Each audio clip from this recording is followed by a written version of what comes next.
नमस्कार दोस्तों, आप सभी दोस्तों का आपके अपने YouTube चैनल कृषि किंग में मैं अजय कुमार हार्दिक स्वागत करता हूं। दोस्तों, आज की इस वीडियो में हम बात करेंगे, अगर हम टेरेस पर गार्डन वगैरह या खेती वगैरह करना चाहते हैं तो वो किस प्रकार से करें। तो आज हम टेरेस के लिए बात करेंगे कि किस प्रकार से जो अपनी छत है उसको तैयार करें। तो सबसे पहले आप सभी दोस्तों से एक छोटी सी रिक्वेस्ट है, अगर आपने अभी तक हमारे चैनल को सब्सक्राइब नहीं किया है तो प्लीज चैनल को सब्सक्राइब जरूर कर लें और साथ में जो बेल आइकन है उस पर क्लिक करके ऑल नोटिफिकेशन को जरूर ऑन कर लें। तो दोस्तों, आज हम बात करने वाले हैं और छोटी सी रिक्वेस्ट और है, अगर आपको वीडियो पसंद आए तो वीडियो को लाइक कीजिएगा। अगर आपने अभी तक क्योंकि हमारे जो वीडियो है अभी हम प्रैक्टिकली तौर पर शुरू करना स्टार्ट नहीं किया है, लेकिन धीरे धीरे हम इस चीज को प्रैक्टिकल रूप में आपको प्रोवाइड करवाते रहेंगे और कुछ जो योजना वगैरह है उनके बारे में विस्तृत से जानकारी देते रहेंगे। तो दोस्तों, बात करते हैं बिना किसी देरी के कि जो टेरेस गार्डन है वो किस प्रकार से हमारा ग्रो होगा, क्या हमें सावधानी रखनी पड़ेगी। तो सबसे पहले बात करते हैं, अगर हमारी छत ज्यादातर जो छत होती है ज्यादातर अब फिलहाल लैंटर की बनी होती है, ठीक है। तो हमारा जो लैंटर है वो उसका सबसे बड़ा दुश्मन होता है नमी। अगर उस पे ज्यादा नमी की मात्रा रहेगी तो जो अंदर जो सरिये वगैरह होते हैं वो खराब हो जाते हैं और उसमें सीलन, एक बार सीलन शुरू हो गई तो फिर वो हमारे लिए समस्या हो जाती है। तो दोस्तों, सबसे पहले हमारी जो छत है वो अच्छे मजबूत लैंटर की बनी होनी चाहिए। उसके बाद में बात करें कि लैंटर के ऊपर भी हमें जैसे सीमेंट का या फिर हमने जैसे टाइल्स वगैरह है या पत्थर वगैरह जो बिछा रखे हैं तो वो जरूर होने चाहिए, जिससे क्या है कि जो ऊपर हम गार्डनिंग करेंगे उसकी जो नमी की मात्रा है वो हमारी छत तक ना पहुंचे, वो हमारे छत को खराब ना करे। उसके बाद भी अगर आपने पत्थर वगैरह या आपने टाइल्स वगैरह लगा रखी है, उसके बाद में भी आप एक या तो जो पेंट आता है वाटरप्रूफ एक पेंट आता है उस छत पे वो कर दें। और सबसे पहले अगर आपके पास वाटरप्रूफ अगर आपको अवेलेबल हो जाता है तो उस पेंट का आप प्रयोग कर लें। अगर आपके पास नहीं है, अब यहाँ पर दोस्तों दो तरीके हैं आपके पास। पहला है कि आप छत के ऊपर गमलों के अंदर जो अपनी गार्डन है वो गमले के अंदर लगा सकते हैं, पॉली बैग के अंदर लगा सकते हैं, गमले के अंदर लगा सकते हैं, जो मिट्टी के हैं, प्लास्टिक के हैं, किसी प्रकार के जो पोट वगैरह गड़े होते हैं उनके अंदर आप लगा सकते हैं। तो वो आपके पास है। जैसा कि मैंने पीछे जो वीडियो में मैंने बताया था कि किस प्रकार सिर्फ हम जो अवशिष्ट है घर के अंदर बेकार पड़े हैं उन्हीं चीजों से हम किस प्रकार से जो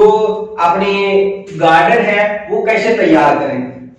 थोड़ा सा इफेक्ट जरूर पड़ता है दोस्तों अगर हम पुरानी चीजें लेते हैं तो, लेकिन अगर हमारा गार्डन उसमें ग्रो हो जाए हम उसको ट्रांसफर भी कर सकते हैं। अन्यथा जैसे हमने कोई गड्ढा लिया है उसके अंदर हमने किसी प्रकार का पादप लगाया है, फूल का, फल का, तो वो जैसे बड़ा होता है, हाँ सुंदर पौधा ग्रोथ कर रहा है, तो हम उस गड्ढे के ऊपर कलर कर सकते हैं, उस पर किसी प्रकार के डिजाइन बना सकते हैं। तो जो प्लास्टिक का हम जो मार्केट से निर्माण किया हुआ लेके आते हैं उससे सुंदर वो लगता है और उसकी जो सुंदरता है वो ज्यादा दिन तक टिकती है।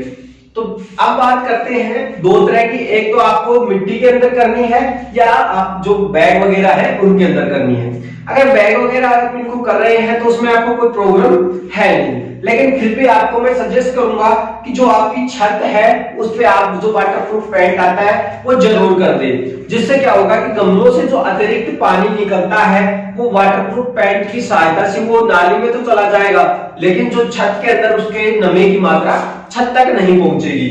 अब दूसरी बात करते हैं कि हम मिट्टी डालकर छत के ऊपर ही हम क्यों ना गार्डनिंग करें, हम उसके अंदर सब्जी उगा लें, फलों वाले पेड़ भी लगा लें, सुंदरता बढ़ाने के लिए भी लगा लें। तो अगर हम खेती के लिए उसमें सब्जी उगाने के लिए कर रहे हैं तो सब्जी के लिए क्या करना है, जैसे आपकी छत है वो अच्छी मजबूत है, उसके बाद में आपने उसके ऊपर वाटरप्रूफ पेंट कर दिया, उसके बाद में जो हम मकान निर्माण में जो ईंटें काम में लेते हैं आपको वो ईंटें बिछा देनी है। ईंटें बिछाने के बाद में आपको ईंटों के ऊपर या तो कोई पॉलीथीन जो अपने तिरपाल आते हैं बड़ी साइज की जो पन्नियां आती हैं, पॉलीथीन आती हैं, उनको बिछा दे और उनके ऊपर पॉलीथीन बिछा दे। और फिर जिससे फायदा क्या होगा कि जो हम मिट्टी डालेंगे तो वो जो ईंटें रखी हैं ईंट के बीच में जो स्पेस है, आप एक काम कीजिएगा, पूरी छत पे हमें मिट्टी नहीं डालनी है, हमें कुछ जैसे कि 3x3 के, 4x4 के, 2x2 के, ऐसे कुछ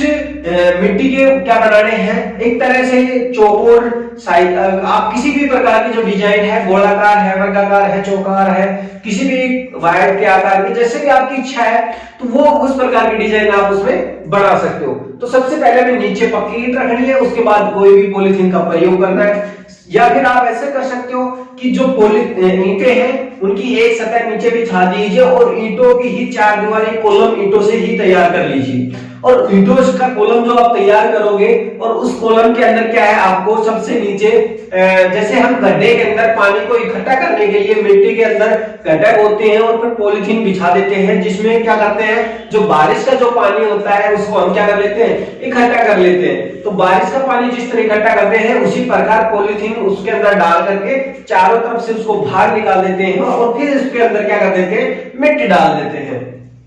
तो जिससे क्या होगा कि जो हमने टेरेस के ऊपर जो गार्डन उगा रहे हैं या मिट्टी के अंदर जो पानी की मात्रा डाल रहे हैं, तो जो पानी की मात्रा डालेंगे तो पानी क्या है, सतह हमारी जो फर्श है, सतह का जो उसका आधार हो गई, तो उस फर्श के अंदर जो नमी की मात्रा है वो नहीं जाएगी। ठीक है। और आप एक सबसे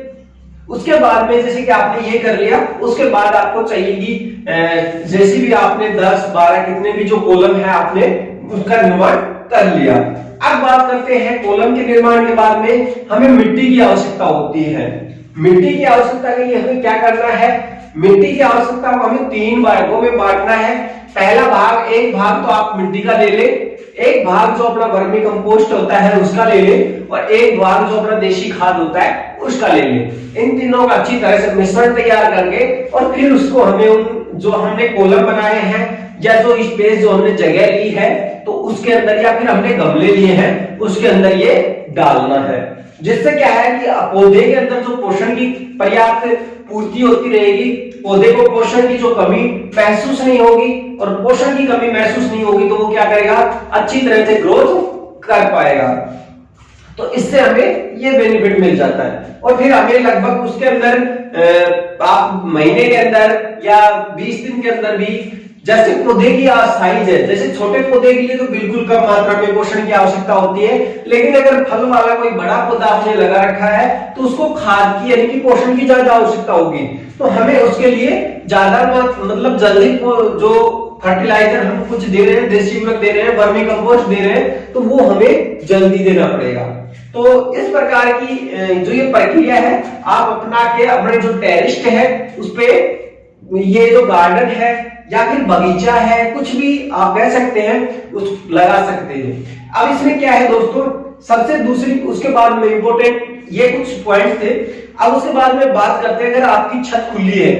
ऊपर से आपकी छत खुली है, आपने टिन सेट नहीं डाल रखा है, तो आप उसके लिए जो नेट की जो जाली आती है 50-50 की, यानी कि आज 50-50 का मतलब होता है कि उसमें से आधा प्रकाश आएगा और आधा रुक जाएगा, तो पूरा प्रकाश पादप के ऊपर नहीं आएगा। तो क्या होगा, पोषण वैसे धूप भी मिलती रहेगी, दूसरा क्या होगा, नमी है जो पानी हम देते हैं तो ज्यादा धूप की वजह से क्या होगा, उसमें वाष्पोत्सर्जन की जो क्रिया होगी ज्यादा होगी, तो हमें पानी की आवश्यकता भी ज्यादा होगी। जिससे क्या होगा, हमें पानी की आवश्यकता भी कम होगी, और छाया में रहेगा तो पौधे को नुकसान होने की जो संभावना है, पौधे की जो मरने की जो संभावना है वो भी बिल्कुल नेगेटिव रहेगी। अब बात करते हैं टेरेस पर जो हमने पौधा लगाया है उसके छाया ये आवश्यक है। कुछ पादप ऐसे होते हैं जिनको आप ज्यादा धूप की आवश्यकता भी होती है, कुछ पादप ऐसे होते हैं जो बिल्कुल धूप की उनको आवश्यकता नहीं होती। जो पादप आपको छाया के अंदर होते हैं, जैसे कुछ सजावटी पौधे होते हैं, कमरे के अंदर रखने वाले पौधे होते हैं, तो उन पौधों को हम धूप में नहीं रख सकते, तो इसलिए उन पौधों को हमें क्या करना है, गमले के अंदर लगाना है, या कोई पॉट है उसके अंदर लगाना है, जिससे हम उसे कुछ देर के लिए सुबह सुबह धूप में रख दें और बाकी समय दिन के अंदर उसको तेज धूप में हम घर के या कमरे के अंदर जो मकान है उसके अंदर रख दें, या छाया वाली जो जगह है वहां पे रख दें। जिससे क्या है, पौधा है वो खराब नहीं होगा और उसको पोषण की भी पूर्ति होती रहेगी। तो थोड़ा सा ये आपको उसमें कष्ट करना पड़ेगा। और मैं सजेस्ट करूंगा, अगर आपके छत के ऊपर अगर आप टिन शेड लगा रखा है तो बहुत ही बेटर बात होगी, क्योंकि जो पूरी छाया रहेगी पादप को दाएं बाएं से जो धूप की प्रकाश की जो पूर्ति है वो होती रहेगी और वहां आप बैठ करके बड़े आनंद से कुछ भी काम कर सकते हैं। अपने मन की शांति के लिए या आप कुछ भी जैसे बैठ करके चाय की चुस्की लगा सकते हैं। तो एक मौसम जैसे बारिश का मौसम होता है, चारों तरफ आपकी बगिया महकती रहेगी। तो मेन क्या होता है कि जो शहरों के अंदर जगह की कमी होती है, तो सबसे ज्यादा जो महत्वपूर्ण जो एक पल होते हैं पूरे दिन काम करने के बाद में जो सुकून के पल होते हैं, वो उसका पल आनंद का जो मजा है वो आप टेरेस गार्डन के द्वारा ले सकते हैं। तो दोस्तों वीडियो पसंद आ रहा हो तो वीडियो को लाइक जरूर कीजिएगा, चैनल को सब्सक्राइब नहीं किया है तो चैनल को सब्सक्राइब जरूर कर लें। और दोस्तों इससे क्या है, आपके एक लाइक से हमें मोटिवेशन मिलता रहेगा, हम आपके लिए कुछ अच्छी जानकारियां, अच्छी नॉलेज है, कुछ जो छोटे टिप्स होते हैं,